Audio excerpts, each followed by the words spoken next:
Matapos po ang makasaysayang pagdating ng Michelin Guide sa Pilipinas, muli na namang ipinamalas ng bansa ang husay nito sa larangan ng gastronomiya sa international stage. Si Sofia Potenciano, una sa balita.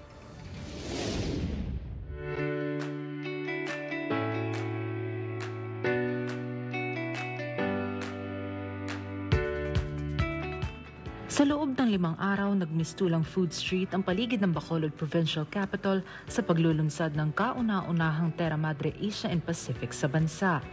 Tampok dito ang iba't ibang kiosk na nag-aalok ng regional products gaya ng butil o grains, prutas at iba pang sustainably sourced delicacies.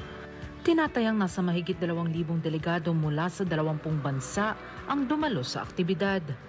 Para kay Department of Tourism Secretary Cristina Garcia Frasco, hindi lang pagkain ang highlight ng Terra Madre, kundi pagkakakilanlan ng mga Pilipino. Dagdag ng kalihim ang paglulunsad ng Terra Madre Asia and Pacific ay nagbubukas din ng pinto para makilala ang Pilipinas bilang rising culinary capital sa Asia. Kasabay ng programa, nag-organisa rin ng DOT ng isang slow food pavilion kung saan ipinamalas ang ilang community-based culinary experiences mula Luzon, Visayas at Mindanao.